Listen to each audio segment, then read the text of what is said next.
मुस्लिम यादव वाले विवादित आदेश पर अखिलेश यादव और चंद्रशेखर आजाद दोनों ही काफी नाराज हो गए हैं और अब दोनों नेताओं ने अफसर के एक्शन लेने का मन भी बना लिया है और साथ ही इस भाजपा सरकार से सवाल पूछते हुए आरोप भी लगाए हैं।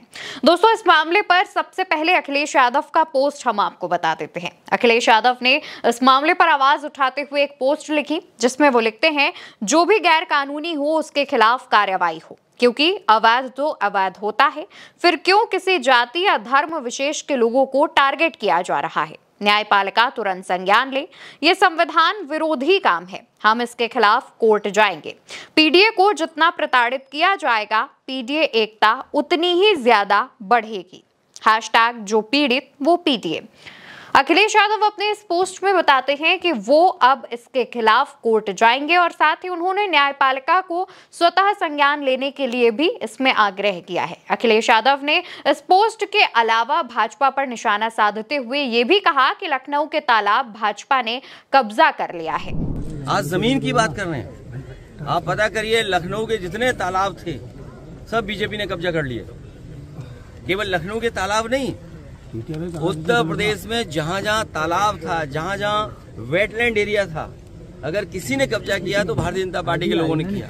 और मैं तो आपसे कहूंगा, आप तो सब समझदार लोग हैं, रजिस्ट्रियां निकलवा लो, अयोध्या की रजिस्ट्रियां निकलवा लो, बनारस की रजिस्ट्रियां निकलवा लो, लखनऊ की रजिस्ट्री निकलवा लो और फिर एक। तो वहीं भीम आर्मी चीफ चंद्रशेखर आजाद ने भी इस मामले पर आवाज उठाते हुए एक पोस्ट की जिसमें वो लिखते हैं, यादव और मुस्लिम समुदाय को नाम लिखकर टारगेट करते हुए जमीन कब्जा हटाने का मुख्यमंत्री योगी आदित्यनाथ के पंचायती राज विभाग के अधिकारियों का ये आदेश न सिर्फ गैर संवैधानिक है बल्कि घोर जातिवादी और सांप्रदायिकता से भरा हुआ है। पूरी तरह राजनीति से प्रेरित यह आदेश संविधान के अनुच्छेद 14 और 15 पर सीधा प्रहार करता है। साथ ही ये कर्मचारी आचरण सेवा नियमावली के तहत अनुशासनहीनता, जिसमें स्पष्ट रूप से लिखा है कि अधिकारी जाति या धर्म के आधार पर भेदभाव नहीं कर सकते। हम मुख्यमंत्री से मांग करते हैं कि अगर इस मामले में सरकार की नीयत साफ है तो दोषी अफसरों पर सिर्फ निलंबन ही नहीं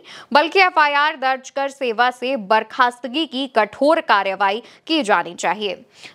दोस्तों, इस पोस्ट में भी चंद्रशेखर ने कठोर कार्रवाई की मांग की है और साथ ही उन्होंने मुख्यमंत्री योगी आदित्यनाथ और मुख्यमंत्री योगी आदित्यनाथ के ऑफिस दोनों को ही टैग करते हुए अपनी जो बात है वो लिखी है और साथ ही दोषी अधिकारियों पर एक्शन लेने की मांग की है। अब ये पूरा मामला क्या है वो भी हम आपको एक बार बहुत ही कम शब्दों में बता देते हैं। दोस्तों, यूपी के बलिया में पंचायती राज अधिकारी की तरफ से यादवों और मुसलमानों के लिए एक आदेश जारी किया गया था। इसमें साफ साफ शब्दों में कहा गया था कि अवैध कब्जा करने वाले यादवों और मुसलमानों के खिलाफ कार्रवाई की जाए, यानी कि इन्होंने यहाँ पर जाति विशेष और धर्म विशेष को टारगेट किया था। और इसके बाद जब ये लेटर वायरल हुआ तो हंगामा होने लगा। लेटर पर मुख्यमंत्री योगी आदित्यनाथ ने संज्ञान लेते हुए गुस्सा जाहिर किया, पंचायती राज अधिकारी के खिलाफ एक्शन के आदेश जारी किए और इसके बाद इस तरह का फरमान जारी करने वाले संयुक्त निदेशक एसए सिंह को सस्पेंड कर दिया गया था।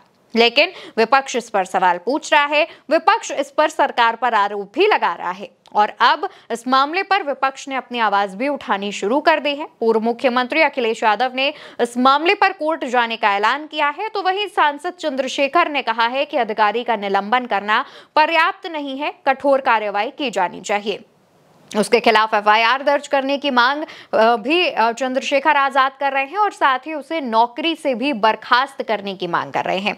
यानी कि इस मामले में अब अफसर पर न्यायिक कार्रवाई भी करे जाने की बात हो रही है और साथ ही विपक्ष सरकार से इस पर सवाल भी पूछ रहा है और सरकार से इस मामले में कठोर से कठोर एक्शन लेने की मांग भी कर रहा है। देखने वाली बात होगी कि अब इस मामले को लेकर के क्या चीजें जो है वो सामने आती हैं। क्या वाकई सरकार की तरफ से जो लगातार विपक्ष मांग कर रहा है वो मांग मानी जाएगी या फिर विपक्ष इस मामले को लेकर के कोर्ट में जाएगा? आप क्या सोचते हैं कमेंट सेक्शन में बताइएगा। वीडियो भारत एक सोच पर देख रहे हैं, चैनल को याद से सब्सक्राइब कर लीजिएगा। नमस्कार।